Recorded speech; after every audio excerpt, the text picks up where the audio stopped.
Can you text Pan? Who wants to be Pan? Spoe can be Pan. Okay, I'm Pan too. Just say like "What's up, fuckers" and something about goth girls. Fuckers. Wow, Spoe, you're killing it. You're nailing it. Spoe's bringing it. All right. Let's go down the line. Let's all do our best Pan Pizza impression. We're recording this part, by the way. Yes. Yes. Craig is recording this for us. Oh, thanks, Craig. Hey, what's up, everybody? It's me, Pan Pizza, and I love goth girls. Yeah, like that. Hey, it's me, Pan Pizza. What? I can't do it. You have to. Yeah, that's all I can do. Goth girls. Whoa, that actually got close. That was a little too real. Close, yeah. All right, Jim, your turn. Hey, what's up, fuckers? Time for the Pizza Party podcast. Wow, I gave you all a phrase to say, and none of you fucking followed it. Good job. Hey, what's up, everyone? It's Pan Pizza, and I love goth girls. Yeah. The yay, I got pretty good. Thank you. And you, Spoe, you got to do it. Come on. Okay. Hey, what's up? It's Pan Pizza. What's up, fuckers? Goth girls. Yeah. That's the best one. That's the best one. Yeah, closest. Man, now, if things were perfect, right now would be Pan being like, oh, it's my turn. And then he did it, but he's still not here. Oh, Pan's here. I thought it was 8 Central. Never mind. What? I was confused. I was 8 Central or 7 Central. I said 7 Central, 8 p.m. Eastern, you idiot. Fuck. We're always in our clubhouse getting high. Super fuckers. Everybody wishes we would die. Super fuckers. Here we come like a bomb. Everybody fucking run and hide. Hey, everybody, it's the RebelTaxi Pizza Party podcast. I'm Pan Pizza. Who are you people? That's not me. Hey, I'm Nolan. It's me. Yeah. It's Izzy.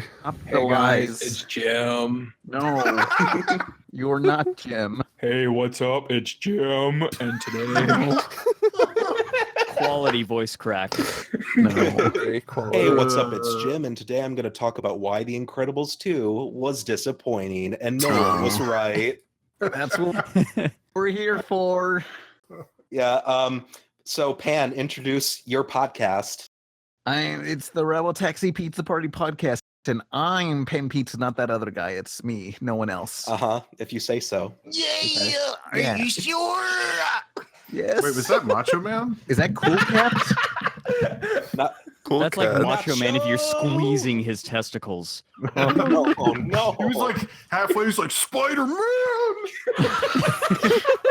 That's always rises to the top. I wish he had just been responsible for naming every Marvel character. Goes Captain America. I'll call you Black Panther. That's a cute. You're so tiny. I'll call you Ant-Man. I know a guy named Hulk Hogan. You can be the Hulk. That's a cute outfit, Bonesaw. Did your husband make it for you? Actually, he did. He bought me this for our 10-year anniversary. Not only is he my lover, he's my best friend and my soulmate. I'm not ashamed of who I love, nor should I be. For someone with strange abilities due to, I assume, accidental exposure to radioactive spider blood, you're not very tolerant of those who are different from yourself. You're on the wrong side of history, Spider-Man. I loved when people posted that meme, like, because clearly when Homecoming was coming out, everyone watched it and went, "Whoa, Spider-Man's homophobic. Hold up," and like made everybody second guess it. Yeah, it's like, what the fuck was Spider-Man's problem, huh? Yeah, it's like Yeah. Spider-Man's like, I'm accepting of all people except for gays. I don't like Yeah, gays. fuck you, Spidey. Bisexuals, lesbians, they're all fine. Just the gays. Wait. Actually, oh shoot! I just realized that is literally Chris Chan's old ideals. Imagine how differently the first Spider-Man movie would have gone. Uncle Ben, no, please. Peter, I've wanted to tell you this for such a long time. I'm gay. Yo, hold up, what? And now I have to be Spider-Man to justify my sexuality. Yeah. No, Uncle, Green I have some reading material for you. Uncle Ben, I know you're dying, but let's go to conversion therapy really quick. Oh shit. No, no, the There's green this dot. speaker. There's a speaker I really want you to listen to. He's a Canadian professor. He's really great. Oh no, this is Oh, the Green Goblin is like, I could be like a father to you. I had a father. It definitely wasn't Uncle Ben. this is alt-right Spider-Man. Alt-righter man. Whiter man. I saw Tobey Maguire at the Broadway show for the Elephant Man, so he can't be gay. No, he can't be homophobic. He goes to Broadway shows, so no. Oh, thank God. Tobey Maguire plays the character Spider-Man, you idiot. Wait. So Tobey Maguire could be at any Broadway show because weren't you you were in New York during you saw Spider-Man Yes. Turn Off the Dark and Tobey Maguire messed up his cameo in your life? Basically, he didn't show up there. He showed up for the Elephant Man starring James Franco. Man, if your life is the Truman Show, you need a better booker. I mean, I saw Toby there, and I was like, should I go up to him? It's like, nah. It's like I got nothing to say. That's like when Super Bunny Hop was at Momocon and we wanted to go up to him and talk to him, but we were too nervous. And I was just like, oh, I want to talk to him, but he looks mad. Oh. So we mostly just pointed fingers when he was like 2 feet away from us. And like, it was very obvious we were talking about him. Oh. So Super Bunny Hop, if somebody directs this to you, I'm sorry, please. Oh yeah, that was so. I was hoping to run into him again, just to like kind of like. I ran into him 2 other times and I still didn't talk to him. Oh, I like because he's like legitimately like someone like I truly 100% respect on YouTube because he he makes such quality content. He's so smart. He's thoughtful. And then here we are making assholes of ourselves, talking about him in earshot. I mean, yeah. Fred is also one of the more respectable YouTubers Really? too. Like Oh, I put yeah. him on the same level as Bunny Hop. Yeah. I mean, you think so. Well, you make good quality content, even if your Twitter handle is Fred in the Nude. Quality content. I'm from Wisconsin, so that's where that comes from. My least favorite person I ran into at Momocon was Gaijin Gooba who snubbed me. Oh yeah. Before we get into the Momocon app, I'm Nolan. Who are the rest of you? I'm Jim. Izzy. I'm Izzy. Hey. New honorary member from Momocon. Hey, it's Super Spoe. And I'm Fredrik Knudsen. I'm not going to be here the whole time. Yeah. So Super Spoe is now an official honorary member of the podcast. Well, Spoe is our booth babe at Momocon. He really was. Who's a guest? He helped us out a lot. He introduced himself. It's right. Fredrik Knudsen. What do you do, Fred? I'm the down the rabbit hole guy. You may know me better as that guy that made those documentaries that were too long about Chris Chan and Darkside Phil. Mhm. That's not true. There's someone that has that title. There's this Gino guy that's making I think Gino's. Okay, so actually there's a little story behind that now. Gino Samuel has been going methodically through Chris Chan's life. Somebody started tagging the videos and flagging them for bullying and harassment, and the channel has now been suspended. And he's having to continue the series elsewhere, like on his own website. I saw the update. I was going to bring that up, but yeah, but this guy has at least 7 hours of videos now about Chris Chan, and we're not even close to like the midway point yet. Yeah, it's like part 12 out of like 30 or 40. I've or heard something. somebody say that there's more documentation on Chris Chan than there are of like presidents in American history. That's Happy Harry said that, by the way. wouldn't be surprised. Said it. Take that, Andrew. Or which one's the one Garfield? Not Andrew Garfield. What's the president? Sorry, Garfield the cat. No, I'm not sure that there's more documentation about Chris Chan than there are about presidents of the United States. I do believe that Harry Partridge has read far more about Chris Chan than he has the presidents of the United States. haven't we all? I bet you there's more documentation on some kid who posts on Instagram every day than like an American president. So the thing about that Chris Chan documentary, though, is I'm amazed about, because I've watched all the episodes he's put out, and I'm amazed that depending on what episode, I am like on Chris's side versus the trolls. Like I change each time because it just at a certain point it gets this. I'm actually shocked about how cringy the trolls are. Like they're almost more cringy than Chris. Oh yeah, Yeah, sometimes No, definitely. that's the thing with trolls. They always sometimes go too far, but then it's like you see some of the things Chris Chan says. It's like, oh, Well, think about the Right. kind of person that's going to harass an autistic man who is very childlike online consistently for months on end and even pretend to be his girlfriend. Like, what kind of person is going to do that? Like, yeah, make these Exactly. elaborate, like expensive pranks. Like, it's honestly, Chris Chan was no saint to begin with, but I blame No. his parents for that more than anything. But just it's just kind of, it got like honestly like sickening after a while. Like maybe like a funny haha joke, like a tweet or something is one thing, but like trying to like ruin his life and his self-esteem is despicable and awful. I wanna- hate to do this, but do we really want to be that another podcast talking about Chris Chan? All We've right, I already just done want it before, Can I wrap so- up real quick? All right. As far as the thing, I think it's still pretty like okay to call her or them Chris Chan, and it doesn't erase their gender since Chris is a gender neutral name. I've met a lot of girls named Chris because there's a bunch of people complaining about the fact that she's a woman in the thing. I was very skeptical about her gender because it's like all the homophobia before, and then all of a sudden she uses weird phrases like I'm looking for bi and straight women, and it's like that would be not what you're looking for if you're a girl. However, now that they came out as bi and they are on estrogen and they're on like HRT, it kind of puts a little bit more like longevity towards it. So I'm going to try and do my best and respect the pronouns. Also, it kind of like in hindsight makes the way he acts make more sense.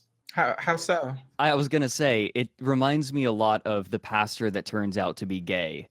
Yeah, someone who's like very insecure about themselves and has a lot of inner like self-hatred, and they project that by hurting others and making. I was considering that recently. Yeah. He was also raised conservative, and as a gay man who lived in a pretty conservative household, I can see a lot of the same things that happen. Yeah. So. All right, we're not a Chris Chan podcast anymore. We're moving on. How dare you? I'm cutting us off. Who are you to dictate what we talk about? Guest? Fair enough. As long as Nolan doesn't become like a Catholic priest, he's fine. Yeah, so let's talk about a knothole resident. Hey, Incredibles 2. Yeah, it was exactly what I predicted, and everybody is now mad at me. So, haha. They're mad at you? Some people are getting get really mad at you. some people are getting frustrated with me. Like, why are you like saying it like that? Why are you being like so mean? And I mean, in all 400 fairness, is it because you wrote it? Hey. No, sorry. I am playing up a bit, but I was right. I was right about most everything except one minor detail. So, just be mad at me all you want. I'm splayed wide open on this little balcony thing, and everybody's blaring horns at me. Do what you want. I don't care. Yeah. Let's keep this spoiler free, but I just want to say that Mr. I like Incredible the movie. dies. Oh. This is a momentous occasion. Superheroes from all over the planet. The powers, the costumes, the mythic struggles. Frozen. Elastigirl. Mr. Incredible. Hey, what about us? Ready? Wow! Rated PG. They're all back. Bigger than ever.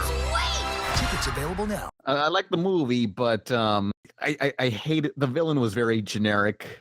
Like it had Yeah. a good idea, but they didn't flesh it out enough.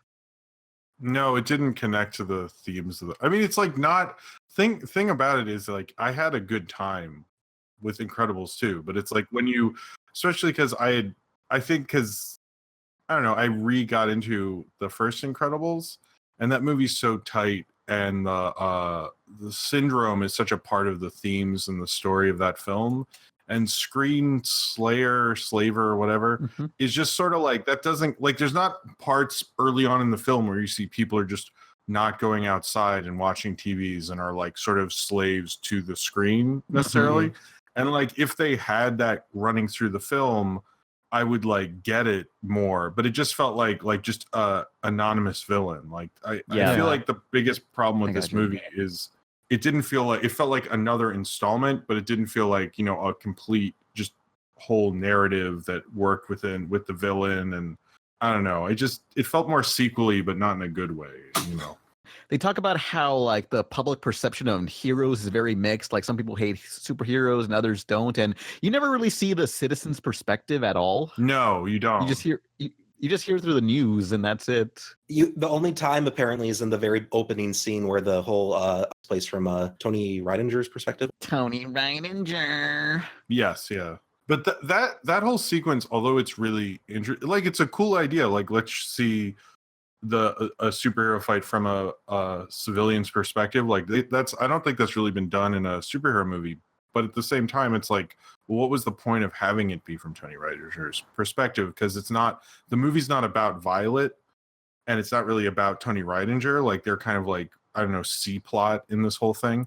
So why even like the opening? If you watch the opening of the first Incredibles and compare it to the second Incredibles, the first Incredibles is all about setting up who these characters were before. It's an important point in the story. It like really you get who these people are, who they used to be, and how things have changed. And in the opening, you just get like, oh, Tony Reidinger forgot stuff, and here's the C plot is like not good enough. I don't. Yeah. It's like Sounds like a design by committee. Yeah. I mean, I think because the thing is with this and Finding Dory is it's sort of the similar situation where Andrew Stanton really fucked up and made a bomb for Disney. And then in this, Brad Bird, same thing with not as bad as John Carter, but Tomorrowland didn't do well. And so he knew he could just go back to Pixar and make a sequel and be a big director again. And, you know, it's like, I don't know. The one thing that like really weirded me out though was like the one scene where like Mr. Incredible unveils his like secret workout routine to Violet. I thought that was really uncomfortable and bizarre. What? So like there's this like scene where like Bob is like passed out on the couch, I think, and like Violet's like really upset, so she goes to talk to Mr. Incredible, and then she's like, and she like gives him a hug, and she's like, "Oh, have you been working out?" And then Mr. Incredible's like, "Yeah, me and your mom walked to the airstrip," and she like stretches her vagina like a mile wide.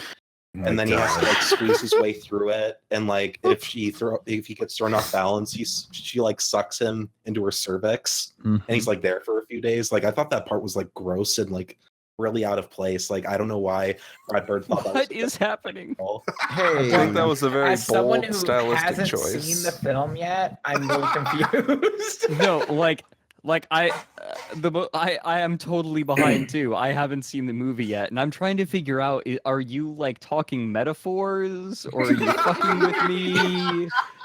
Like The joke like was I that. found this picture and then Nolan recited it live on the podcast. So, yeah, somebody edited this picture from a Golden Books Incredibles 2 retelling, and just came up with that, and it's the worst thing I've ever heard. And I've been using it ever since. Like forum fuel. Okay. What is that book really though? Is it just like dad doesn't sleep and I'm gonna give him a hug? You're a great dad, and then he has a heart I attack. guess it's like the and dies or something. novelization where they condense everything to like. Oh my god! Oh. Speaking of like pages. Golden Book adaptations, they did a Golden Book adaptation of the Revenge of the Sith, and one of the fucking lines in it was Obi-Wan didn't want to destroy his friend, and it was like, what? Well, you can't say kill. You got to say destroy with. Yeah, but you're reading this to a little kid, like imagine a mom reading this to her kid at bedside, because that's what Golden Books are for, and she goes, "Now Obi-Wan didn't want to destroy his best friend." I wonder how that book would handle like Anakin just slaughtering all the Jedi younglings, though. Like it seems like. Oh, I bet. It's Revenge of the Sith. I really wish I bought that book at Harris Teeter when I had the chance. I really wish. There's a Lego version of that Revenge of the Sith story, and it had like Anakin didn't kill the kids; he just put them in like cages. Oh, that's more topical. Oh no! Sorry. Wow, that's happening in my town. That's fucked up. I'm sorry. Well, I'm coming down to Texas, so we'll go bust them out like Sly Cooper style. Yeah. Oh, that would be amazing if I was like on Twitter and it'd be like, why is Pizza Party Podcast trending? No, it would be the Sly Pooper challenge. No. We go into the offices of the guys who work at the cage on their desks and then leave. Oh. The Thievius Refugius. I feel like the story would really be CNN would be like two men who are driving a rebel taxi came to free these children. So, question: should we actually talk about Momocon? Well, hang on. We're still about Incredibles. Like, is there anything that you actually liked about Incredibles 2? Which I haven't seen it yet, so I'm like trying to like avoid. I like the action sequences and the lighting and stuff. Like I liked it on a superficial level, I guess. Yeah. If they were going to mention the secret workout routine, why didn't they just show it? Show don't tell. Come on, Brad Bird, you hack. I kind of want a TV show, The Incredibles, like the X's, where it's their family drama and stuff, you know, and then it's also action. There's already been comic books about them. Like there was no one reads. I do. You want to make comics. That's you. You make comics. You make comics, Pan. That's because I want to make cartoons. Wow. Yeah. Okay.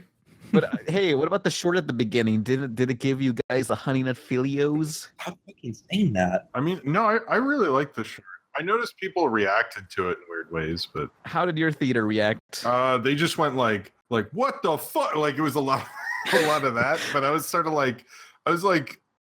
wanted to like stand up and go, guys, it's a metaphor. but I got kicked out of doing that before an Angry Bird. So.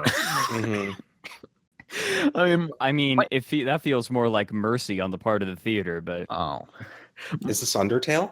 My theater was like was respectable, except there was one kid who was like crying when the mother went too far. Yeah, too far bored her son. That short hits too close to home. That was an ominous fucking statement. You'll see when you see it, I guess. Yeah. See when you see when I take you to see Incredibles 2. So I guess the short 10 out of 10 and Incredibles out of 10. What would you all give it?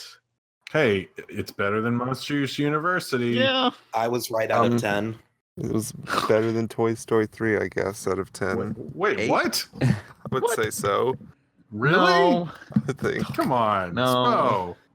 Wow, the best part about Toy Story 3 was the last couple minutes of it. Cool. Rude. Okay, here's my hot take on Pixar. Most Pixar movies, everybody likes it for one 10-minute segment, and then everything else they forget about. Oh. It happened with it happened with Toy Story 3. Wall-E happened with Wall-E. I feel like Pixar makes short films and then they're forced to make the rest of the movie. Exactly. I don't know if I like really agree with that. Okay, Jim, that's okay. The adults are talking. So. It's not consistently true. It's not consistently true, but I definitely feel like in a few cases there have been times where they wanted to make a short film and then the people up top were like, "Nah, we're a movie studio. We gotta make movies." Yeah, so you're saying, Mr. Plinkett, you're saying that Cars Who Talk was supposed to be a short and not a feature-length film. Explain this to me, further. I wish that my son could talk. Coco was the most disappointing Mexican film since Taco Bell commercials. Oh no! Oh no! This is Impressions, the podcast. Yeah, but before Pan came in, we were all impersonating him and Jim and like. This Thanksgiving, Woody was kidnapped. it's all fun and games till someone takes an eye out. Prepare to meet Mr. Angry Eyes. Tom Hanks, Tim Allen, Toy Story 2, rated G. Starts Wednesday, November 24th. I'm really sorry for just crashing in No, here. I it's was fine. like, It's cool. fine. No, it's totally cool. It was hilarious. Okay, low key, I always hope when I'm doing a call that people from the server just randomly crash it. Just whoever, and then we just have to randomly pop in their avatar and then they leave and then we have to take it out. Because it always reminds me of the Eric Andre skits where fucking Steve-O comes in and he kicks his flip-flop around for 2 seconds and then leaves. And that's the only reason why he was there. He still got paid. Oh yeah, and Post Malone, he shows up and screams at Demi Lovato and then he leaves. and that's the only time he shows up. Guys, I just remember one thing I really was disappointed by The Incredibles 2 was that Dash was so underutilized. You mean like in the first movie? No, he had that whole 100-mile dash scene, and here he didn't really Yeah, have but much that of was like anything. completely isolated from anything else that was happening. No, but It was just there. Pam's right. He did have an arc in the first one, and this is just like he learns He new didn't. math. He didn't have an arc so much as it was like, I want to race. Okay, you can race now. Okay, cool. Thanks. I mean, that was an arc. runs fast.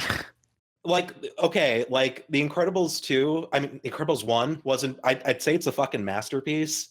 Definitely wasn't perfect, but like everything that was set up has a payoff. If characters didn't have arcs, they had a setup and a payoff. And everything like worked with each other super fucking well. Like everything was there and it had a purpose. It's so fucking tight. Almost as tight as Mrs. Incredible cervix. Oh, I knew this was coming. Okay, so no, didn't this movie lose like a year of production because they swapped movies around? Yes, which you can kind of tell in the writing, like that I feel like. I mean, they switched it and told them they had less of a year. Like I think a year before we all found out, but it was more in the planning, like story stages that they had when they made the first Incredibles. He started working on that. I think like right before Iron Giant. So it's like way more time developing it. And two, it seems like he also had 15 years, so I don't feel bad. That's too true. late. So you know, is the 15 years too late. Oh. Everybody uses that. I know. I'm not original. The movie equivalent of Duke Nukem Forever. Hey, when Toy Story 4 comes out and blows us all away, it'll be worth it. Now I really want to hear the voice of Mr. Incredible go, "Damn, these aliens took my ride." I mean, you probably could. He's kind of an old decrepit man now. He's probably not doing much. Yeah, decrepit. His voice. I was like, so we're not doing an Incredibles 3 because he sounds like fucking old as shit. Like right when it started, I was like, whoa, Mr. Incredible. He doesn't sound like he's exhausted, but he sounds older. I just realized that saying Toy Story 4 has been shelved as a pun. Oh, that's it's just good. like Mr. Squeakers. You know that he's dusty, he's old, he's used up, he can't do anything. No. It's the Toy Story 4 movie. Oof. Wow. Toy Story 4 is coming out next year. I was like, what's the next Pixar film? And I'm like, really? We're still doing that? Oh. No, see, Toy Story 4 is just, it's literally just re-releasing that old movie about the skateboard that like had a person's soul in it and was voiced by like Danny DeVito or something. I loved that movie as a kid. What the fuck? What's that about? As a kid, I didn't say now.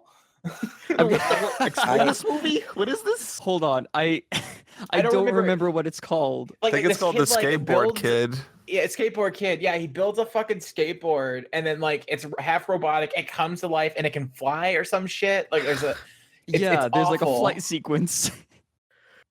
And I don't think it's Danny DeVito. I think it's the guy that like voices all the Don Bluth movies. Dom DeLuise. Yeah. Like Dom DeLuise shows up everywhere for no reason. Like, wait a minute, what are you doing here? I legitimately thought that movie was a fever dream for so long because no one else knew what the hell I was talking about. Who would? I'm sorry. My mom rented me movies as a kid. I mean, I also saw all the Full Moon Entertainment stuff like Remote, Magic Island, Prehysteria 1 through 3. Like all My those Dog movies. Saved the President. I'm just glad Netflix is around and you can just like scroll through it and just find all the weirdest, most low budget movies nobody wants to see on there. That Adventures Like of the Full Food Metal Boy movie. Basically. Yeah, that too. And the Full Metal Alchemist live action adaptation with one of the worst dubs I've ever heard in my life. Oh. So basically you're trying to make like shitty best of the worst. Yeah.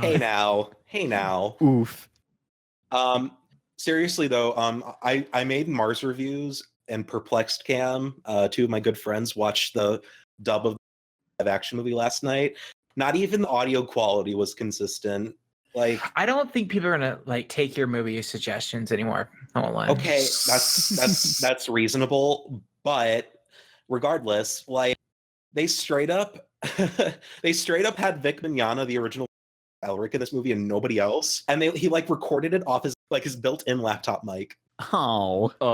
And then everybody else either had like a fucking USB microphone like me or like an actual like booth setup. It was awful. I'm surprised Netflix even bothered. Shoved it in the back. Did you guys ever watch the Digimon reboot series? Try. Oh no, not yet. As in, we're gonna try to make some money off Digimon. Well, because like the whoever the voice actor for Izzy was on that show, like legitimately, it sounds like she did it over the phone because her quality sounds so much worse than the rest of the people's. I guess you could say she phoned it in. Done. And that's my cue to leave. Izzy's just jealous of the other Izzy. Gotta end on a high note. You're too good for this podcast. That's not true.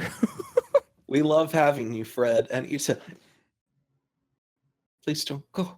Okay, I'll stick around for a few more minutes, but I do have a ton of work to get done. Oh, okay. I mean, I was mostly trying to be fun, set you up for a bit, but if you need to go ahead.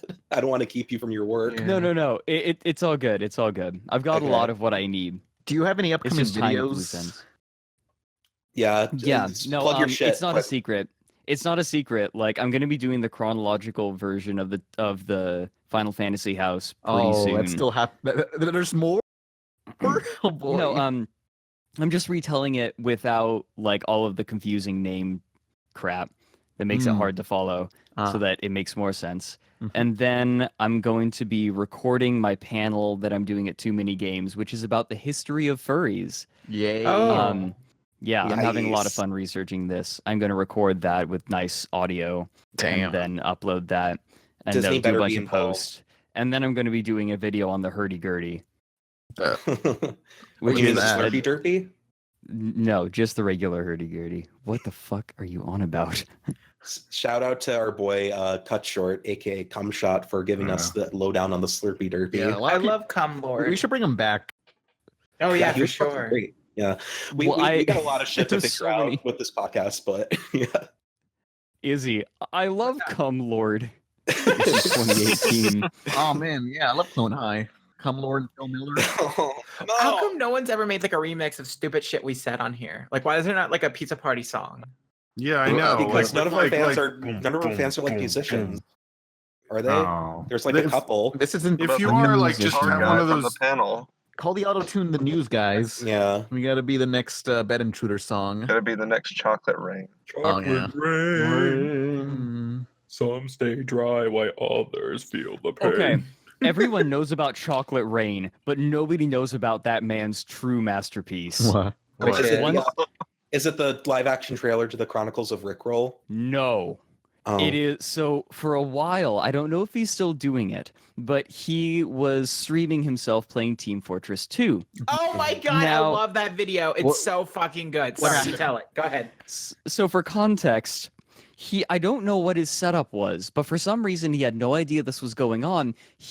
I think he had his stream open on a second monitor while he was playing, but his audio was like going through his mixing board or something and he couldn't hear it. But essentially the audio was looping back through his stream. So every 15 seconds or so, it would double up. But because that was doubling up in the stream itself, it got exponentially louder and louder and louder and more incomprehensible. And this goes on for like 8 minutes. And we are live here tonight on Zonday Games, January 30th, 2015. Since we're going to do, actually, I'm just going to go to the server browser here. 30th, 2015. See if I can get it some of my, and we're going to try playing. Hold on, I have not muted my audio. Playing some TF, a little bit of audio feedback here. Why don't we, hold on, I got to mute that so I don't hear the stream. There we go, that actually, I'm just going to go to the server browser here. 30th, 2015. Let me go. And there we go, that actually goes down so quickly.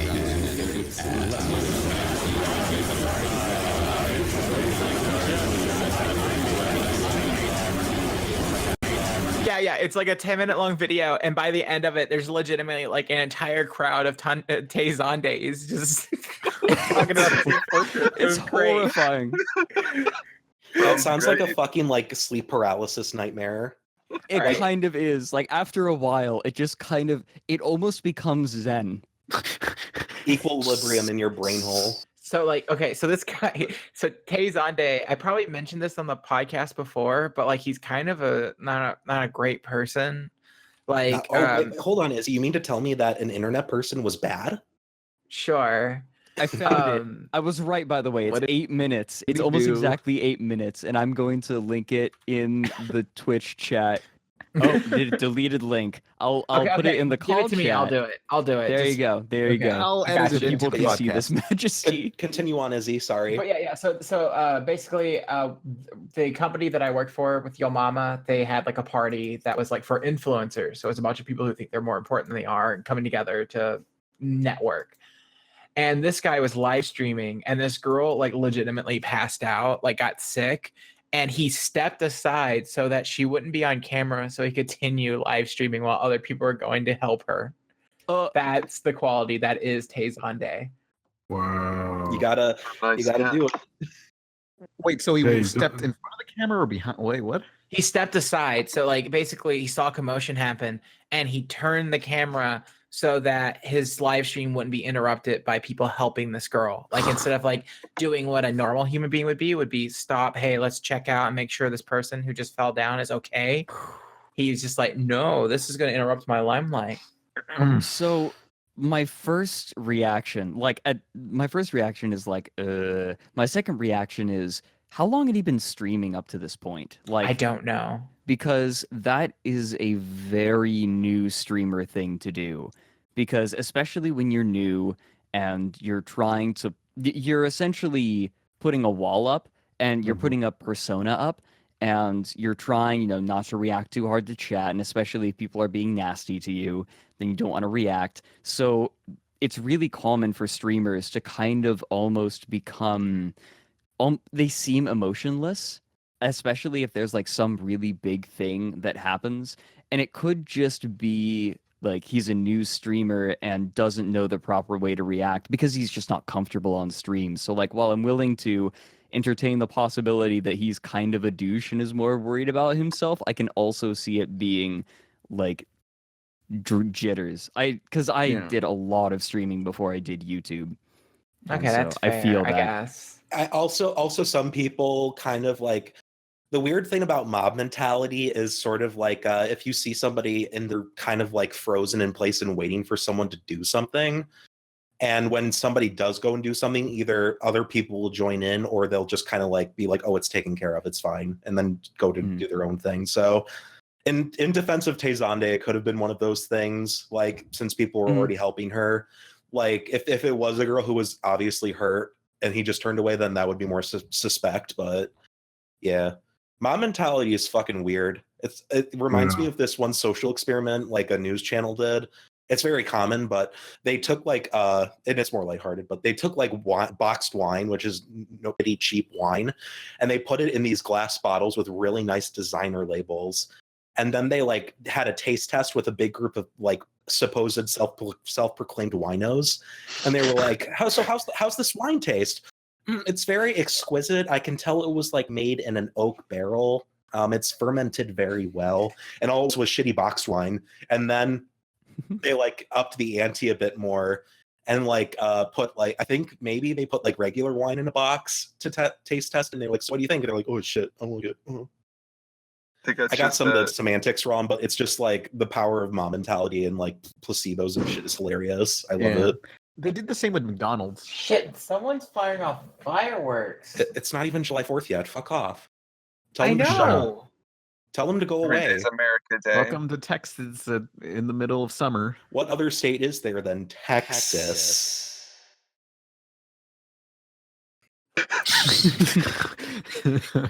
The only real state is Beepus. Beppus.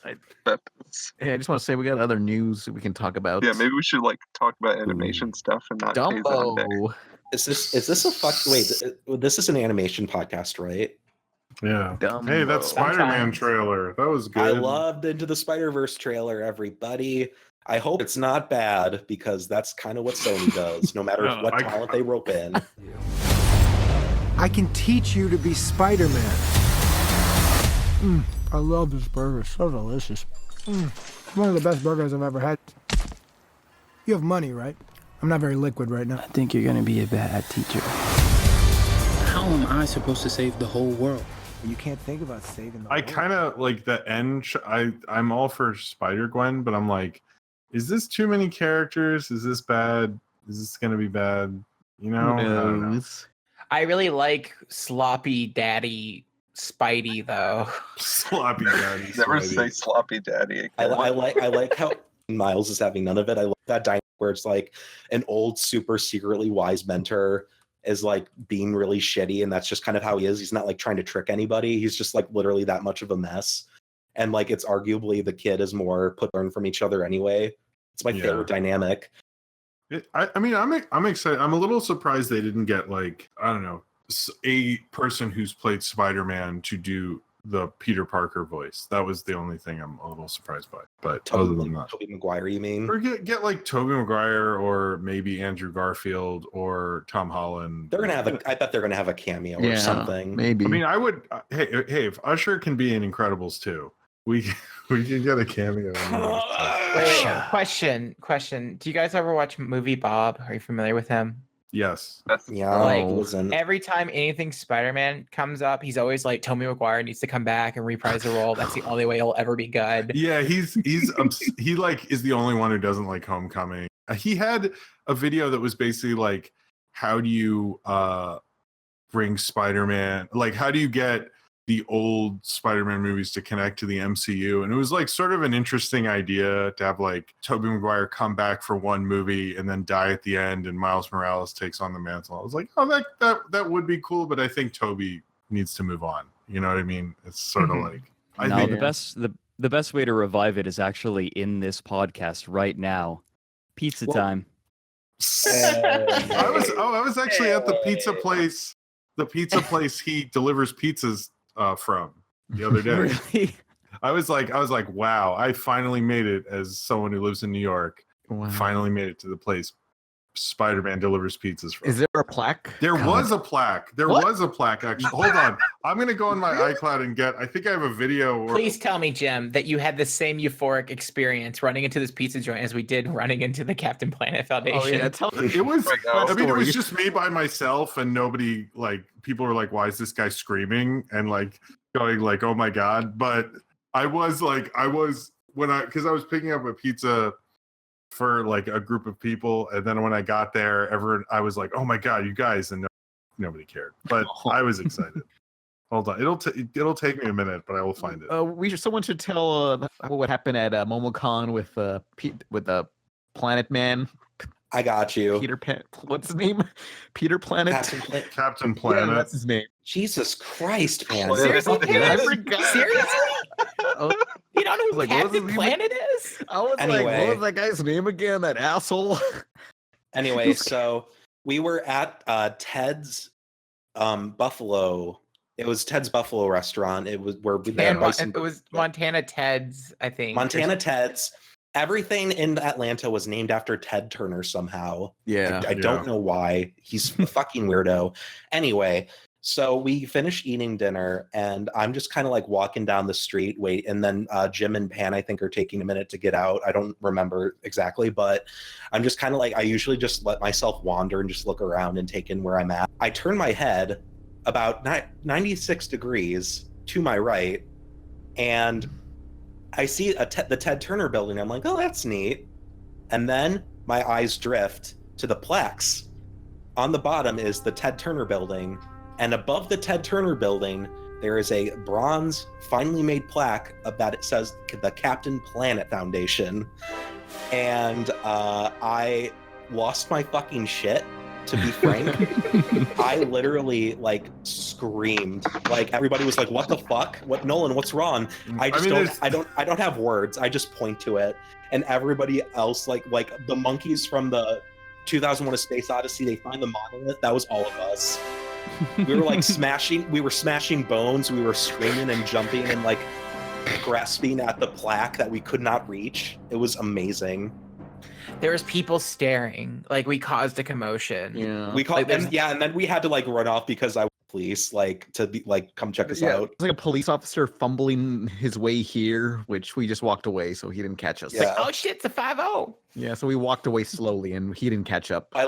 Also there was a blank space where there was a plaque previously, and we like to think that was another Captain Planet plaque. Yeah, the building's symmetrical, so you know. I think someone stole. I mean, you can see it in my Momocon video. Yeah, go check out Jim's Momocon video, by the way. But also, I like to imagine the police officers just looking, and somebody on the radio is like, "So they found the Captain Planet Foundation again." Yep. My favorite part of watching the footage of everyone screaming and losing their mind is everyone's flipping out, and Hirosashi, someone's like, "What are you guys screaming about?" And they're like, "It's Captain Planet," and he's like, "Yes, I'm aware." Hirosashi's a big dull fucking dud. It was like I was like that was the best way to play it because everyone's flipping out and this one guy's like, "Yes, I know. Why do you care so much?" I was like, "Come on!" I told him that was the one thing. Like when people were like, "Oh, what did you do in Atlanta?" and they didn't know about Pizza Party, I'd always go, "Oh, I saw the Captain Planet Foundation." They go, "Holy shit, really?" They're still active. This is a big deal. Someone literally today asked me if I went any sightseeing while I was in Atlanta, and that was the only thing I could say as well. Yeah, there was no time to visit Adult Swim or anything cool. I mean, if Momocon asks us back, I want to contact the Captain Planet Foundation, and I would like a tour. Yeah, and it's just like, here's my desk, here is my phone. Sometimes people call me for the rights. The day OKKO called, that was a big day.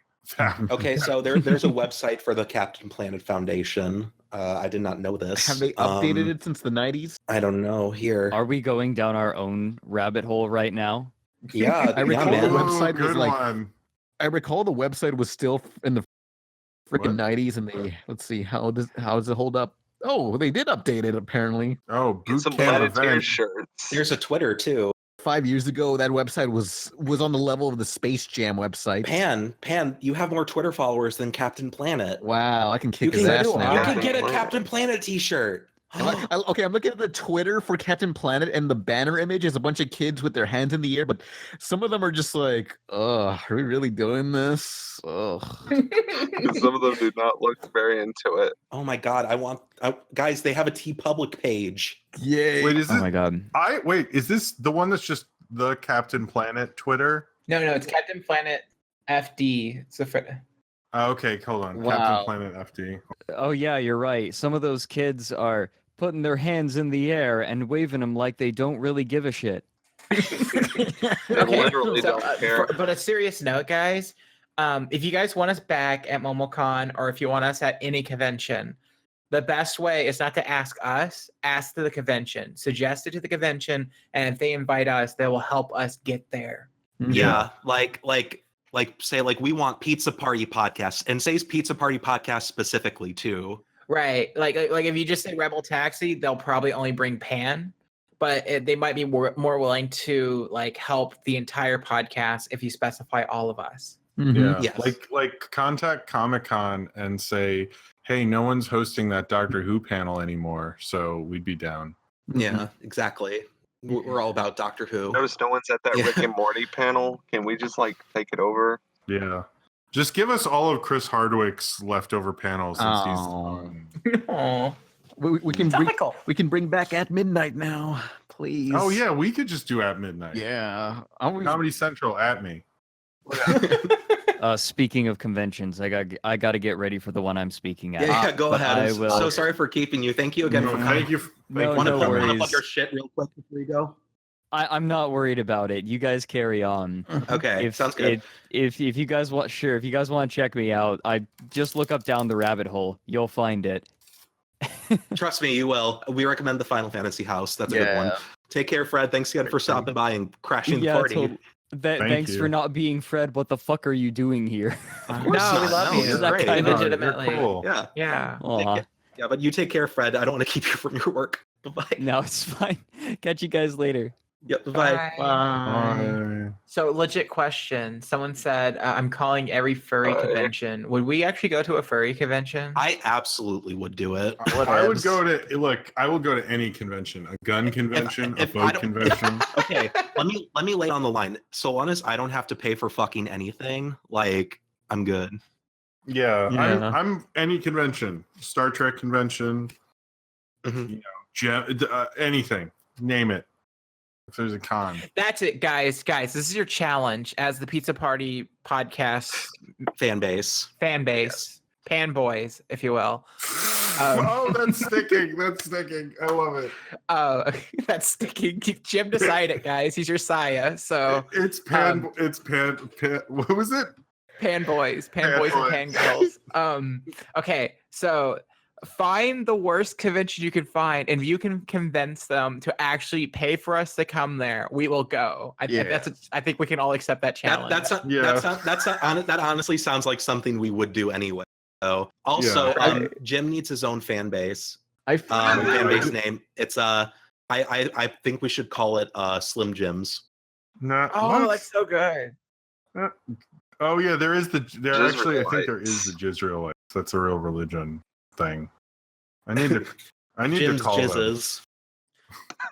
Well, there you go. Jim's Jizzreels. We need like Nolan's fans to have a fan base. They could be the trash cans or something. I don't know. Because he's the trash. Wow, that was so witty. You're so flattering, Jim. You're on No, fire. because he's Nolan Trash Zone. I don't know. Sorry.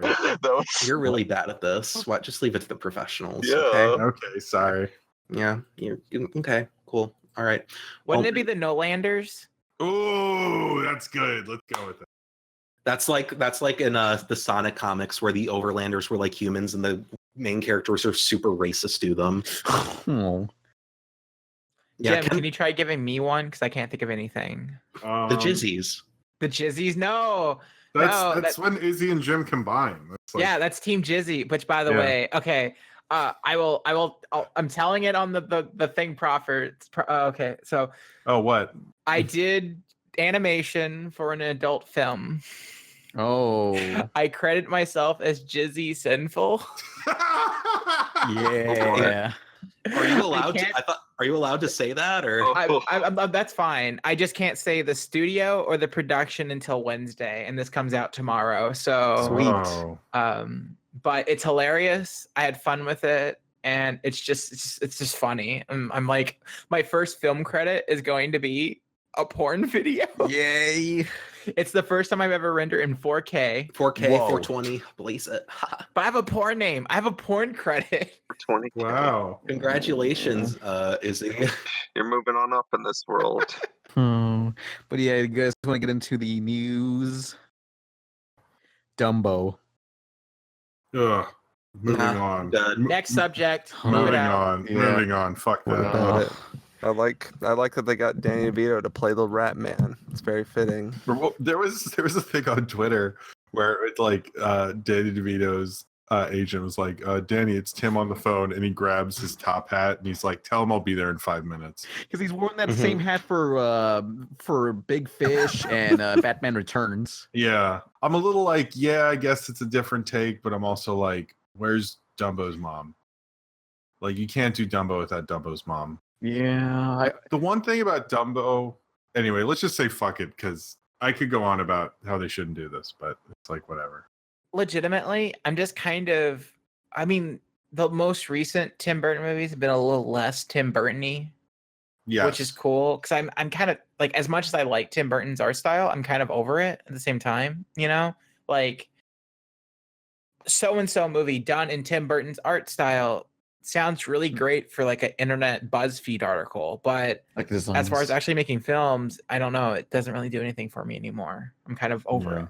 No, I feel like Frankenweenie was the last time that style, like that was like his return to his Tim Burton-y thing, and nobody really liked it, or was it? I liked it, but nobody really saw it, I guess. I've not seen Big Eyes yet, and that looked really good actually.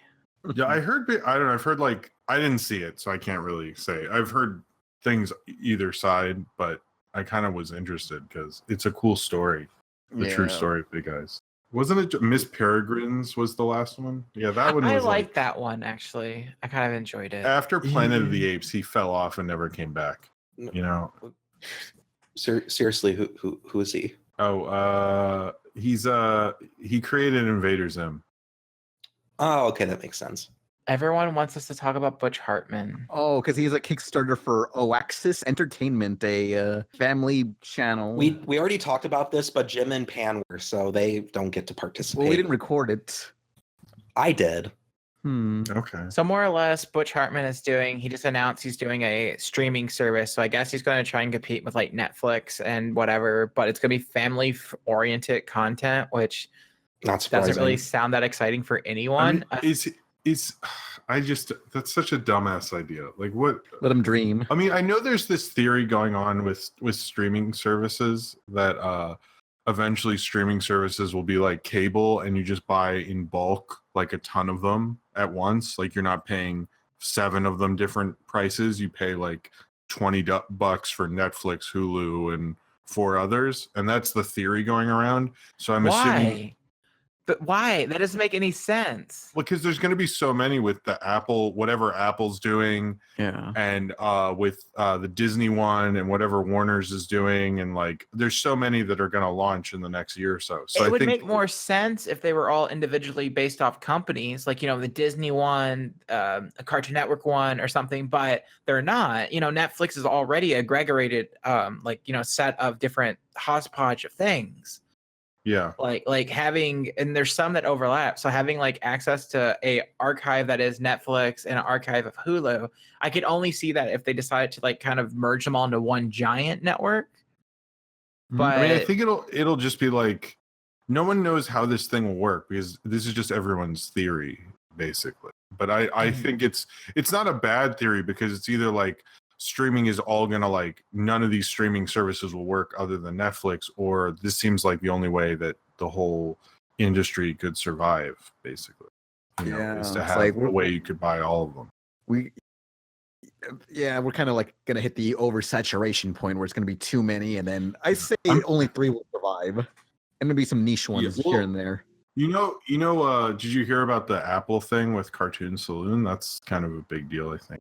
What is it? What's that? So Cartoon Salute, who did Secret of Kells, Song of the Sea, and Breadwinner, they Apple wants to get into the feature, make film features and release them in theaters, and they've approached Cartoon Saloon and have been kind of negotiating with them to probably buy the studio.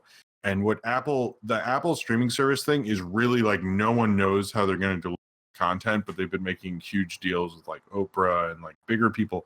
But what they want is to have content that they can just play in Apple stores and stuff anytime, like family friendly stuff. And everyone was like, well, how can you really do that in today's market? But then I was like, that makes sense. They'd want to do Cartoon Saloon because that's an animation studio that basically like needs a better distribution deal anyway. All of their stuff gets Oscar nominated. So if you buy them, their next film's probably going to get an animated feature nomination anyway. And you can redistribute their past features, and those can be played anywhere. I mean, it's just like, I think it's like, if it goes down, it'll be like amazing for that studio, and they'll be huge. Because the power of Apple, I hope it happens, but it's like the Apple streaming service, like we've been hearing about it for a year and no one knows what it's going to be. So I don't trust Apple though.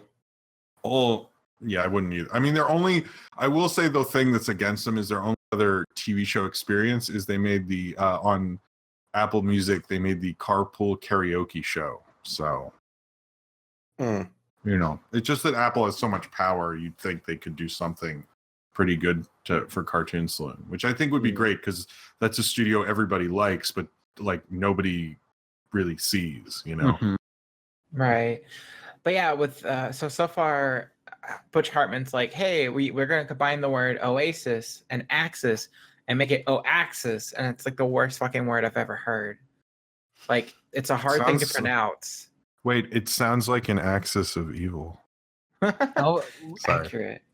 The Axis powers. Isn't that like Axis TV, like where Tom Green has his show? Sure. Do you remember Does everybody remember Axis Powers Italia? Oh yeah. 0.5, where they cannibalized Italy. That was pretty spooky. Oh yeah, I remember. What do you? I don't even know. It was a lost episode of Italia where Italy and Germany and the United States are lost on an island, and then they ran out of food, so they cannibalized Italy. I'm sure Butch Hartman will have plenty of content from the Dove Foundation. Like the Italia lost episode. Yeah. On the streaming service. Yeah. I'm sure like God's Not Dead 4 will premiere on Butch's streaming channel and stuff, stuff like that. I would love that. I would love that so much. Speaking of God's Not Dead, we need to get fucking Ralph the movie maker on here. He's so cool. Like we've had everyone else from the Sardana cast except Ralph. We need to do a Sardana cast crossover.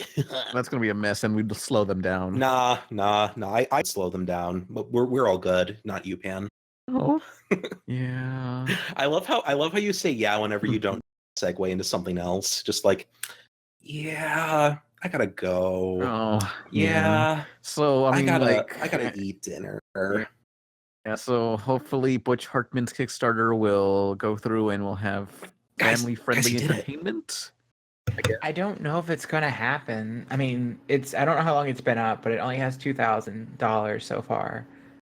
I don't even know I don't even know if like how it's going to be self-sustaining. Well, honestly. look, if Butch Hartman can like go on several podcasts and promote it, so maybe Butch Hartman will like to go on this podcast and talk about his perspective and how he would do things. I can't wait till Zach and Tara have a Long on Gulch update so I can finally be on a podcast with them. Oh yeah, they were fun. I miss them. I do love too. them. Yeah. Yeah, they were cool. Zach and Tara are the fucking best. Yeah, I remember when Zach and what's that? Never mind. I was making a Zach and what's that hotel show? Zach and Cody. Zach and Cody. Yeah. Pan, why is your memory so fucking awful? I was like, what was that stupid show nobody remembers? Zach and Cody. Yeah. The Sweet Life of Zach and Cody. Yeah. Also, for the people Did you say asking that? whether or not Butch Hartman will be on the podcast, he used to be a subscriber of Pan's until Pan talked shit about Dougal. Yeah. And he unsubscribed, so it's never happening. Dougal was the breaking point. You know, if he was on, I think if he was on and only talked about Dougal, he would make the $5,000. Yeah. So he should. It's $250,000, by the way. Oh Shit. fuck, he's not getting that. This is a bad idea, Yeah. Butch. Get out. You would think Dougal made that much in box office? Like, come on. But You hey, okay, Pan? You seem a little unenergized. Oh no, I'm fine. This really wasn't much of a. I don't think this was really much of an organized episode so much as it was just like. Well, originally, me and Nolan really wanted us to talk about Momocon. Oh, what did you got to say? Well, we wanted to recap, talk about our fun experiences, and share it with the people. It was fun. Yeah, it was fun. Good recap, guys. Yeah. I had a good time. We saw Pan in real life. Yeah, that was something. Time. One of my favorite things was a lot of the fan interactions, especially the ones where they came up to Pan and were like, "Hey, you wanna do something sometime? You wanna Oh God. You wanna goth out?" Oh, we okay. can't talk about that. I don't know how comfortable I feel about talking about this. Oh no. It's all right. Not in person. There was a couple of girls that legitimately like tried to like get with Pan. Nobody fucking hit on me, by the way. Izzy and Pan I got 3 people. numbers. Yeah, nobody fucking hit on me. What the fuck is up with that? There was a really cute boy there, and like I looked, like I think I followed his Tumblr, and apparently he has a girlfriend, and I was like, God damn it. Oh, was I was rooting for you. Yeah, he was cute. Like I don't even like boys, but he was precious. Yeah, he was fucking adorable, and I loved him. But he has a girlfriend or something, which is gay. Gay for more men. So basically, Izzy and Pan got a ton of people like hitting on them, and like I got fucking nobody. So fuck you all. Oh, sorry, Nolan. Jim, it's okay. I still love you. Oh, thank you. I love you too. Yeah. Yeah. Well, I you got know. that awesome behind Creech Elmo, picture. of course. Oh, the Creech shot. Yeah, that was cool. I don't know. I had an amazing time. It was like Jim got some really damn good gifts. Whoever got me the Yeah. Steam card, thank you. I really appreciate that. Yeah, And then I got a couple of nice card. drawings. I got the Fandango card. That was really cool. It was just like it was very awesome. Yeah. By the way, Nolan did a really great job of organizing it, and especially the Artist Alley table thing. I think because almost every YouTube person I talked to afterwards was like, "Damn, like a table as well as a panel. Like nobody had thought of that." So Really? Because I did that year one. I think because most of at least from like our YouTube brethren or whatever who were there, Our cinematic universe. Yeah, our cinematic universe. Each of them was like, wow, this is a cool idea. And I mean, it was so popular, we actually had to move our table back so it wasn't clog up the walkway. I feel really bad because on our left we had the guy who wrote the Flintstones comic reboot, who was an absolute fucking. I believe his name is Mark. Mark Russell is his name. Yeah, I just and wanted he's to get that totally correct. down for being on the podcast. Like, Yeah, no, we should have him on. Yeah, he was so fucking cool. Like, he was so nice. And to our right was Christopher Jacobs, who I could tell. He hated us. Yeah, he hated us, but like, please don't go like chasing him or anything. It was very understandable because we like took a lot of traffic and stuff, and people were like crowding around and like let's not even do that. Legitimately, he was side-eyeing us the entire fucking time because like we're these because our displays were shit. You know, we had like 4 things. Okay, but also keep in mind like there were people who were like trying to set down their stuff on his booth. Oh, I didn't know. Like some guy was about to like set something down, like set down his posters on his booth, and I was like, no, don't do that. Like, so like I honestly like I feel he was totally justified in being mad with us because like I haven't done a table before, and I was like busy with school and work at the time, so I didn't think to like talk to Izzy about it first. So like I had to talk. So when they gave us our table, it was like a week before the convention. Like the organization, like towards the tail end of it, was kind of hectic because it was like everything, like all the details last minute. I was like, fuck. So they gave us this table like tucked right in between 2 other booths, and like it was like we didn't know what the turnout would be. We didn't think we'd get that much, and it turns out we did get that much. Yeah. So it was just kind of a mess. So next time, and whenever we get invited to another convention, just like I'm gonna have to talk about like Artist Alley table spacing and just say, hey, can you place us at like a corner? Give us a corner. A corner space instead of the middle. I think because we're sort of a different, like we're a podcast and it's like a different thing. It was a little unprecedented. Well, okay, so I have a little bit of experience with this because I was YouTube Trek Corner with the convention will not be named, and like essentially because we have YouTubers with booths, like, you know, we have them setting down just like any other like celebrity or whatever. And the one year we had like Gerard the Completionist and Nate Wants to Battle, and they put them in like Artist Alley booth like us, and their like line completely like engulfed the thing, and they actually had to move the celebrities from the celebrity signing section and put them there.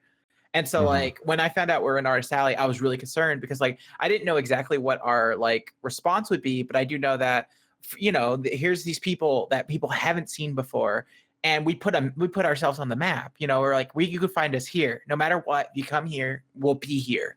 Versus we're not walking around and you're not going to accidentally stumble upon us. You'll legitimately, you know, like, you know where to go. That's why I had us push the tables back a little bit, because I didn't want traffic. I was trying to be respectful to our friends to the left and right of us. Yeah, you mean by our friends, you mean Kate Leth, who was right behind you. Okay, Absolute Kate Leth. Gushy, melty person. Oh, Kate Leth. Okay, so she's like a bisexual comic writer, and she wrote for Greg of the Creek. She did the witch lesbian episode, and I drew her characters, and she loved it. She called her babies, and I was so happy. I felt stupid because I went up to ask her like, "Hey, you drew those characters?" And she's like, "No, I wrote these characters." Like, "Oh," and I was like, what do I say? And I just like just said, "I'll just buy this. Bye." Yeah. Yeah. I was kind of like sort of like having this weird thing where it's like, technically speaking, I'm on equal ground with everybody here. So I was thinking like we had like when we were in like the VP room and stuff, I was just sitting there looking at like actual like paid SAG actors, and I was just like, you know, in theory, I'm equal to you.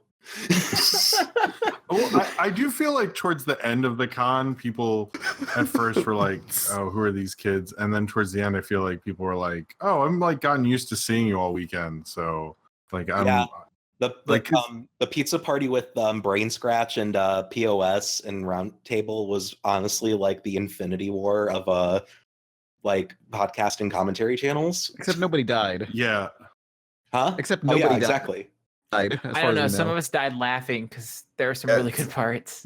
Yeah. Oh, that was legitimately, that was like one of the best ways to end it, because it was just like everyone was in the same room. It was like us and I didn't get to talk to the Brain Scratch people, or Johnny I talked to a little bit, but like it was like us and Roundtable and Saber and the POS people and Paleo and Jax and all that. It was like everybody. It was amazing. Yeah, and it was all because of me. No, you did a great job. You did a great job. But it was, I don't know, there was a lot of times, I think a lot of it was because we all got to finally meet in real life, but there was like, I think there's one time where like I was having a drink at the bar and like all of us were sitting around each other, and I was like, oh man, I'll never be in the same room with this group of people, like I don't know for how long. So it's like I was sort of like taking it in. Like I realized like the second day we were doing it, like I don't know, when will this happen again? Like I was really appreciating the experience. I agree. Like I there was a lot of moments where I just kind of like felt myself dissociate, and I was just like, wow, I can't believe I'm fucking actually here. Yeah, no, for real. Like I was so excited about recording this podcast because like before, you know, we're friendly, but like we were legit, like, you know, we're family now. You know, we're the four of us and now Spoe. Spoe's part of the family. Fuck you. Right. Well, I said now Spoe. Like I counted him. He's our snarf. I still have my pizza charm right here. Oh. I don't wear it though, because like this is the weird thing with me. People give me like jewelry, watches and necklaces. I really like it, but I don't want to wear it. So I just keep it like by my desk just to remember it's there. And I'm just like, yeah, that's right. I have that. I'm so glad you guys liked it. I did. Like, It's adorable. It was amazing. Yeah. I was holding on to those You have since to get January. one for Spoe now. Oh, it's true. I have a spare. Yes. I got you, Boo. I'm sorry. I didn't think about it. I didn't know you. Oh, thank I didn't know. goodness. I didn't know. It was a last minute thing. I understand. It felt like a life-changing like experience. Like so much changed just from that, and so much like, oh man, it was so great. I was so happy to be there. Yeah. Well, because like we, you know, like we were people that were on a podcast together, but like we were together and we bonded. Like it felt so we good. had experiences. Yeah. We had like moments and shit, and we came up with the fucking power move weekend.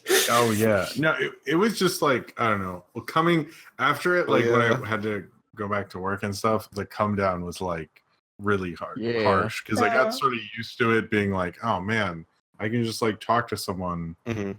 Like I don't know. It's like takes, not that like anybody is hard to talk to, but it's like, oh, I'll DM this person and all this, you know, it's like I could just go, oh hey, what do you think of this? And I could just, I don't know. It's just like, it was so cool. Yeah.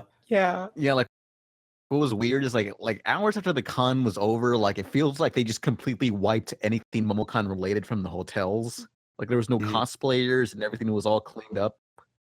It felt like that's like the kind thing of poetic in a way, if that sounds with cons. Yeah. It felt like, wow, it's over. Yeah, because we didn't get to else. see them. We didn't get to see them clean it up because we were watching atop the fourth wall for a second time. I can't believe we let no one watch it. Let us watch it twice. You didn't watch it twice. You watched it 1.25 times, you pussies. It was 1.5 times of this like 2.5 hour Linkara movie. I just liked when you made the roundtable people watch it. Like I think, what was it? The Vox guy was just the look of like, okay, so I'm doing this. All right, this is my life. Babyface was totally into it though. Yeah, Babyface is like the greatest. Babyface, yeah, or Retro Nemo is really hilarious in person. We were just like dying at how Retro Nemo is like not even like an adult. He has the wit of like a bitter old man. Like how the fuck? Yeah, it was like very surprising. He's like really needs to do commentaries. We have to, because he's just like, he's killer. Yeah, Watch out, Fox. We're gonna be taking him. Yeah, and Tom too was like really fucking like dry. Like he's like Spoe. They're both really dry. Yeah. Dry senses of humor. Like we had an amazing time. That was like the fun. That was very fun to hang out with. And we sang Frozen. Okay, that's what I say was the one thing I regret us And not the growing recording around is that thing. we the Pizza Party podcast and the Round Table, we all recorded us singing Frozen by each line. So each time the karaoke thing changed the slide, we would change to a different person. And it was literally the funniest thing that happened the entire weekend. we were all dying, especially whenever Pan started because he would like I was doing the Emily voice. Yeah, and I got like honestly a little super into it. We had a pizza party. We legitimately had a pizza party. We did. Oh yeah, with Some Call Me Johnny. Some Call Me Johnny and Brain Scratch Comms. So Ted Lewis, Ryan is his name, Elliot, Amanda, and then POS and Roundtable Crew. Everybody, we all had a fun time, and I think we talked about like Kingdom Hearts summons, like Bambi's mom getting shot, and it was the hunter who's the summon. So, but yeah, I've been talking to Elliot of Some Call Me Johnny. I would love to invite him on sometime. He's really cool to talk to. He's been on the podcast before. No, Johnny has been, but not Elliot.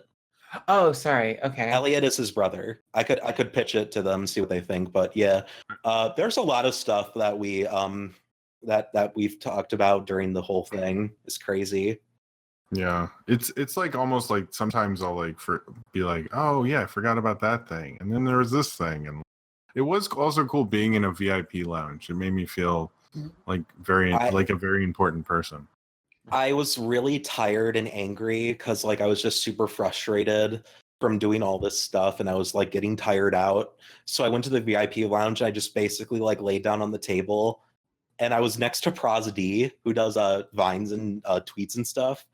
And I looked, and I don't know why, but I was like, dude, are those fucking like panda snacks? And he goes like, yeah, do you want some? And I go, no, like, well, that'd be rude. I just met you. And I was just like so fucking out of it and tired and frustrated. I just had this conversation about these panda snacks with the guy who was obviously like, oh boy, who the fuck is this? Yeah. But I was like half passed out from exhaustion. So.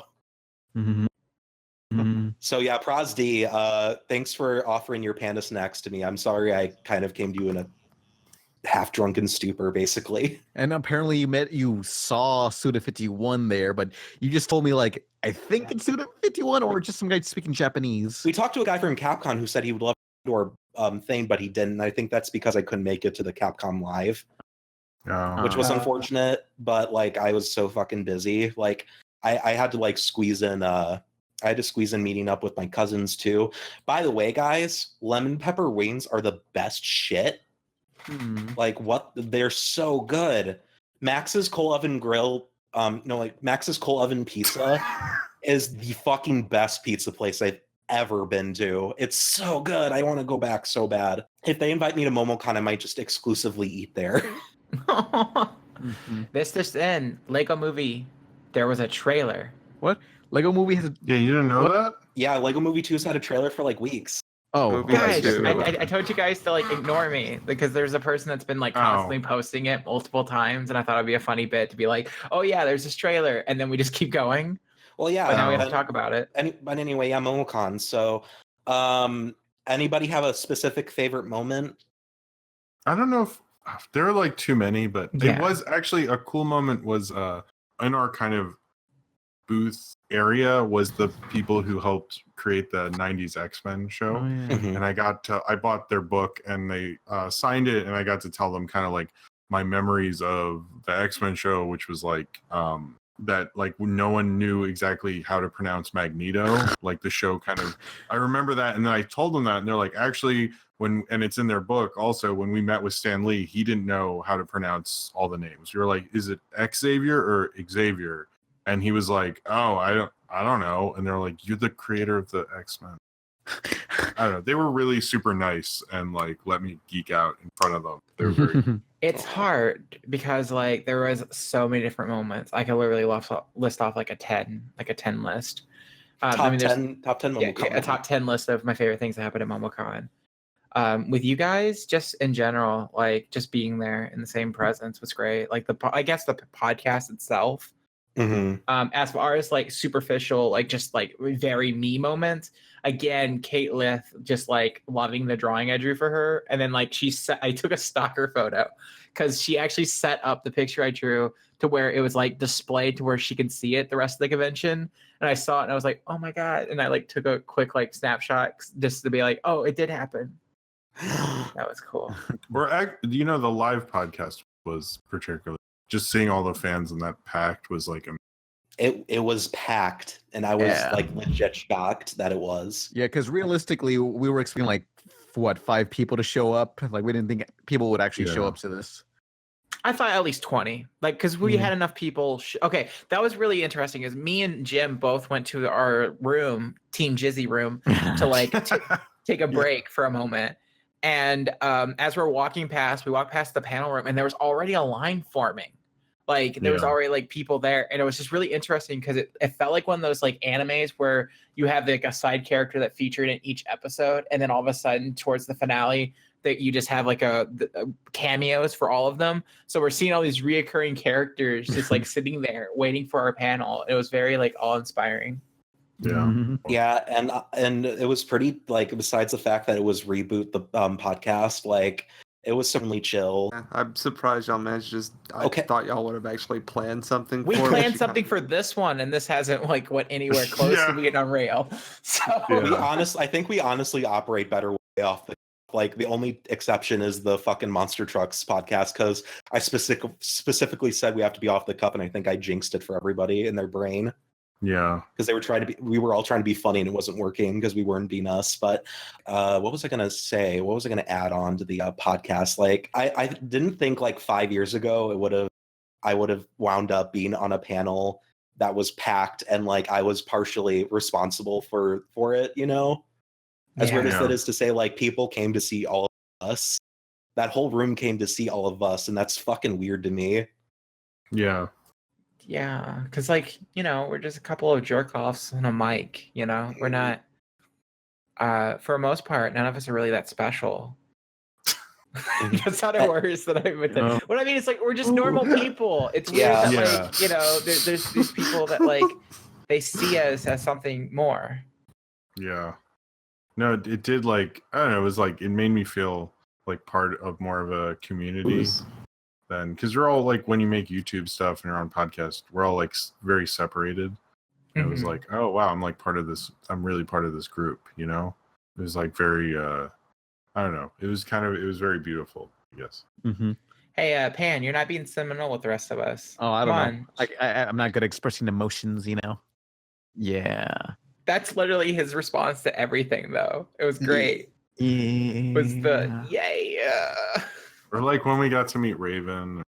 Oh, that was great. Okay, so Frederator paid for us to have sushi and drinks. Me and you guys. Sorry, miscommunication. Abandoned me and Spoe. But so I got drunk because I'm on keto, so there's no like carbs in me, and then I'm also a lightweight, so like combine the two of them, I had like 2 drinks, so I was pretty like toasted. And me, Nolan, and Jim are like walking in this thing, and we see this amazing Raven cosplayer, and I'm like, Pan, I'm making your dreams come true. We're gonna go over here. You're gonna take a picture with her. And like Pan does the most awkward pose I've ever seen. I don't know what you were trying to do. What were you doing? I guess it's just like, look, it's Raven. It's like that one, like a picture of Will Smith where he's just like doing that weird stance. I don't know. It's like I'm not gonna go up to like a random or whatever Raven cosplayer and say, "Hey, I make very suggestive jokes about Raven, Hong Kong." You could go up to a girl that's dressed as Raven and be like, "Hey, Raven's like my favorite character. Your cosplay's awesome," and then be like a normal human being. I mean, there was one time I wish I did that.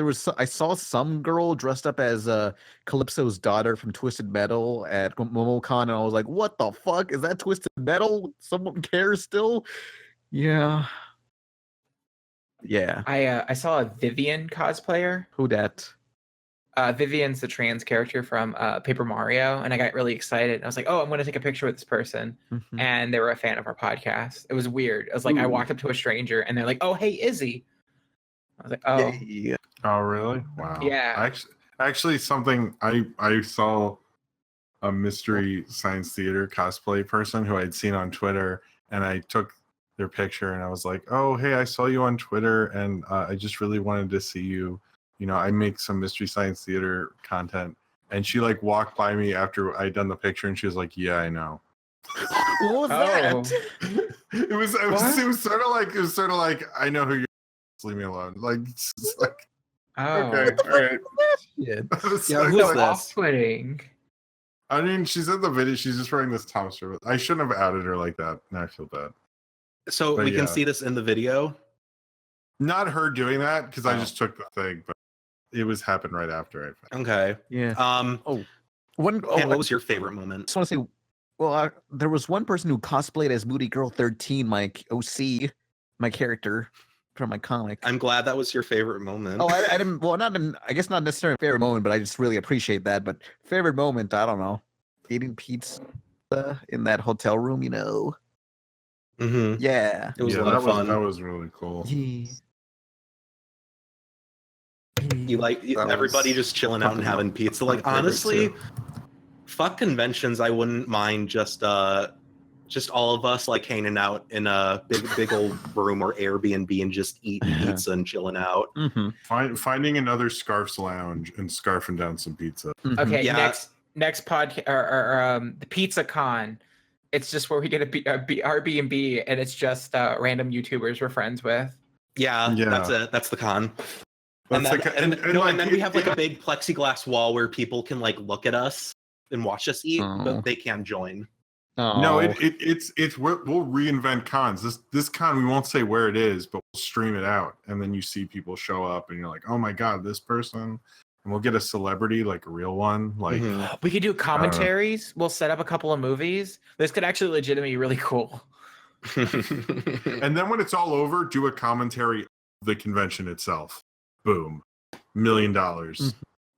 Okay, so someone mentioned the convention that will not be Yo. named. I am more than willing to work with another convention in Indiana for us because, like, as far as like the traveling situation goes, it works out a lot because since I live here and we're so close in the Midwest, because like Indiana, generally Indianapolis is like 3-hour drive from most major cities around it, like Chicago, Louisville, etc. So like getting us, you guys could stay at my place. If you have any merch or anything you want to sell, you can have it shipped to my place. And so like overall, like it's a very good situation. So I think that's a possibility. I just don't know which of the Indianapolis-based conventions to do it. Yeah, so if anybody from Indiana knows any cons, you know, as you do, you got it. Yeah, You guys are good at causing a ruckus. You can do it. yeah, find one. Mm-hmm. Also, Spoe, do you mind telling the story about my friend that I introduced you to, but you knew who she was, but don't say her name? Oh yeah. So Izzy would introduce me to one of her friends who I guess was having a booth there, and I kind of saw her art, and I recognized her art, but like not from like the suitable for work stuff. Like I recognized her because like she draws like a kind of like NSFW stuff, and I had to just pull Izzy over and be like, I know who that person is, but I gotta show you. And she ended up telling them I'm that she knew sorry, it. I didn't and mean to. doxed So me as soon as I her. You do found that out, all the I time, did. Izzy. Shut up! You So always as soon as dox I people found by out- accident. Well, okay. As soon as I found out that she does not say for work stuff, I just ran over to her booth and I'm like, I know about your Tumblr. And then and then her eyes like the most light up, ominous like, thing you could say. What? There's like a half a second beat. Like she just like skipped a beat for a second, like as Lens if mind, flare. and you'd actually see the gears connect. And she goes, "What?" And then you play the Hanna-Barbera Scooby-Doo run sound, and it was a great time to be had by all. I wish I met Kari Walgreen because I had a Kimmy drawing I wanted to her, but unfortunately that didn't work out. Kari Walgreen. I can mail it to you at a PO box. I'm not creepy. My hands are completely dry right now. Yeah. I wish I yeah, could- is that I wish I got to meet Suda51, but no, I did not. sad? You know, just like, Or hey, we could have met the. Sorry. be like, whoops, I dropped my Magnum drawings for my micro cartoon. My Magnum drawings for my Magnum Dawn. Something like that. You know what I meant. Hey Suda, do you want to make a oh god, if you could have handed them a local IRL business card. He'd be like, he could have read Loki IRL 1. He'd be like, what the fuck is this Gaijin shit? Get this out of here. Is Gaijin for Western people or is it for exclusively for white people? I think it's just foreigners in general. Okay. Yeah. We should ask Gaijin Goomba. He was at the con. Snubbed Izzy, so no, he's not gonna. He's an asshole. Okay, so like basically, I ran into him while people were setting up, and he was kind of standing at the place where you're supposed to sign autographs or whatever before people, and I'm just like walk up to him, I'm like, "Hi, I'm Izzy. I'm also a YouTuber. We're on the Pizza Party podcast," and he just was so uninterested in the conversation. Like, Oh. Well, he does have an appearance fee. Wait, so you're saying he's heard the podcast? Maybe, but probably not. Doubt it. Like, Oh. well, because I introduced myself as, "Hey, I'm a friend with Trailer Drake, who used to do stuff with the what do you call it, the theorist, the game theory, Game Matt Pat. Yeah. Like Trailer Drake used to be on that channel, and so like I assume be like, "Hey, I'm a friend of a friend." He might been like, you know, because I didn't like try to like pass it off like I knew someone big. I just knew someone that's on equal footing as us. And you know, I expected to be like, "Oh, hey, cool," but it was just kind of like, "Oh, yeah, You accidentally brought up some bad blood, or yeah, that's about it, probably. Or maybe it was just awkward, you know. That was the first. So you guys want to get into questions? Sure. I could do a couple. We've already been recording for a long ass time. Are there any about reboots? Because I'd really like to talk about my. No, but if anyone has a question, be sure to start out with the word question so it's easier to find and post them in the YouTube comments of this video or post them in the stream and join us on Twitch. Question: Do you think a furry artist could make it in the animation business? Haha, yes. Don't obviously. they all? Did you see the movie Zootopia? Fun fact: almost every artist on like I feel like every other artist has some kind of secret fetish. They draw a lot. Yeah. It's either they've drawn porn a lot before. They have a specific fetish they like drawing, which is why you see vor and bondage all the time. By the way, I was hoping Saber Spark would reveal some dirt, like he got an interview with somebody, but no, he was just like, "So was totally spice fetish fuel? Maybe, I don't know. Fuck you, Saber. Complete disappointment." What? Yeah, he totally he was not like giving he you like the brings up the question. satisfaction. So was totally spies complete fetish fuel, and he didn't even like bring proof or ask anybody from the show. He just said maybe. I mean, wasn't there? I recall the creator of the show said something about like saying, "Hey, you guys got to stop fetishizing these girls" a long time ago. Yeah, well, I don't know. It was probably in French and translated poorly. Question: what were your thoughts on my Nostalgia Critic cosplay? Yeah, where was Nostalgia Critic? Yeah, where was he? I think he changed the channel. But where'd he go? Question: thoughts on Pop Team Epic going on Toonami? Why isn't Panty and Stocking on Toonami? Fuckers. That would have been so much better. I'm down for that. Fuck we do you, Spoe. clearly. Spoe, you're Nobody out. cares about Penny and Stocking. Pop Team Epic. It's the it's the hot new thing. Look, Where's our teens Hamtaro don't care about. I mean, Penny I'd and rather Stocking. Pop Team Epic be on Adult Swim itself than Toonami, since Toonami is an action block. It's not an anime. block. Like Hamtaro. It's an it's Batman the Animated Series Adult Swim should have reboot rebooted or Hamtaro instead of no, Fully no, they did Transformers- that last Batman animated movie with Harley Batman Quinn. and Harley was Quinn. that, Yeah, and it that was sucked. shit. That was, Yeah, it was bad. bad. I don't want them doing I don't that mean again. that. I don't particularly that, but just in general, like Batman the Animated Series fits better on Toonami than let's say Hamtaro or Pop Team Epic. Yeah, actually, Is it on a streaming service or is it being played anywhere? Because that would, I think, if that like they majorly did a push of that, people would get excited because it's so well liked right now. Well, it's on like Funimation or whatever. I don't know, one of those things. Like they should, if they were like, hey, every Batman the animated series at 11, I bet you they'd get good ratings.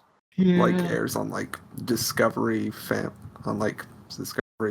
which no one watches. So. Now, what are your thoughts on AT&T buying Warner Brothers? I don't know what that really means. Monopolies are never good, so I'm not into it. It sounds like they might actually buy Fox, and Disney won't have Fox, so deal with that. That'll be scary. Question, Pan, do you like any other Star Fox games than 64? Nah. Yeah, okay. Question, favorite TV shows from the Jim Henson Company aside from Muppet Show and Sesame Street? Fraggle Rock or the dinosaur? You're a Fraggle. Muppet Babies? I don't. The new adult movie looks pretty funny, if I do say so myself. Yeah. No, it does look pretty good. You remember Beakman's World? I don't know what Beakman is. No. Didn't that guy do a crossover with Captain Disillusional? Oh, maybe. Hey, Cuddle Donkey says, question, other than Incredibles 2, what was your most disappointing sequel you ever watched? Shrek 3. Yeah. I don't know. Shrek 4, like I could deal with Shrek 3, but Shrek 4 just felt like it was dead. It was just like there's no life to this anymore. It's over. Mm-hmm. I would say Smoking the Bandit 3. Incredibles 2. No, Izzy, what was Izzy gonna say? Oh, I was gonna say was like I saw Shrek 3 pirate it and I still wanted my money back. I mean, is it that bad? I just didn't like it at all. I remember liking it, but Shrek 4, Shrek 4 was just depressing to watch. I don't know, like it was so weird, just jarring. Just like Shrek 1 was a phenomenon, and you go watch Shrek 4 in theaters, and the theater's dead, and nobody really cares or is really laughing, and it's like, yeah, this is a movie. I mean, they're doing Shrek 5 is penciled for next year. I mean, I want Shrek 5 to be successful, and I want them to like maybe make fun of how Disney just keeps doing the whole surprise, this character was the villain the whole time thing. They should make fun of Disney making fun of themselves in a clear response to the original Shrek movie. I mean, the problem with doing Shrek is like Tangled is very much in as laughable as this is going to sound, is very much in like a post Shrek world where like they have the whole thing like I'm a prince, and like all this crap, and I'm like, what is that like for kids who like this is their first fairy tale? They actually don't know. So like this, I never really got how that. Anyway, yeah, I just thought it was. I don't think Disney's really making movie for kids anymore. I think they're making them more for their fans. No, they still make them for kids. Kids love Tangled, but I think it's like that. Kids aren't like first, I don't think anymore. Now they're like, we're in guys, we're trying to win you over. Yeah. But we're not like, we're going to make it like fun. Like, it's like the fun uncle who's like he's really popular with the kids, but like he feels bad because like his teenage like nephews and nieces don't really like him that much, so he like kind of pokes fun at himself a little bit, but not too much to make them think he's a total fucking loser.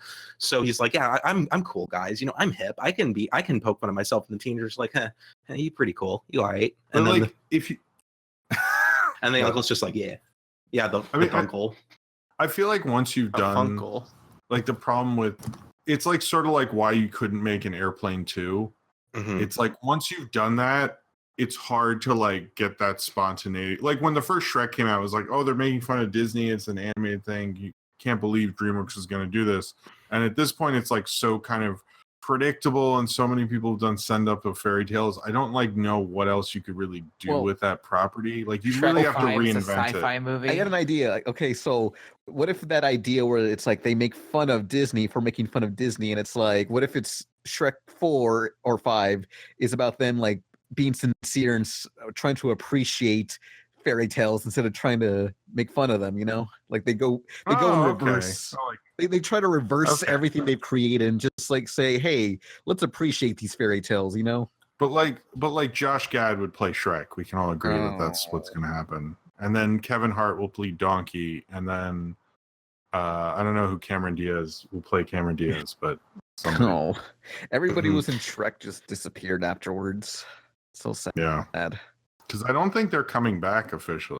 The voices, so they'll get new voices. Right. Well, I mean, like once you do Shrek 2, you peaked. That's already the Citizen Kane of Shrek movies. Do you ever seen that when Tim and Eric did promotion for Shrek 3 and like Yeah. wore green makeup? That's like my favorite Tim and Eric gag, that they like really went on talk shows to be like, we just want to talk about this fantastic film, Shrek 3.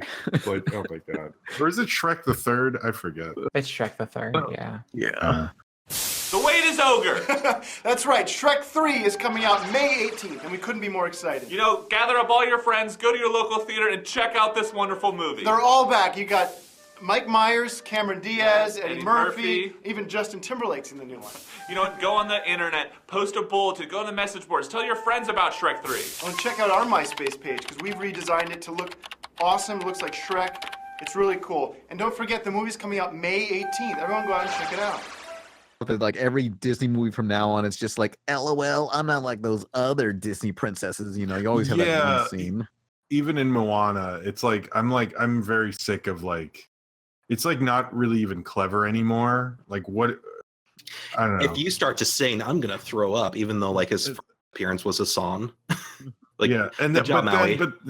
but then they'll like have a song in it anyway. It's like we have to acknowledge that this is cheesy, even though we're just gonna like lean into it pretty hard. Yeah. But, you know. I think what would have been better is if he said, "So are you gonna sing a song, or are you gonna actually get something done?"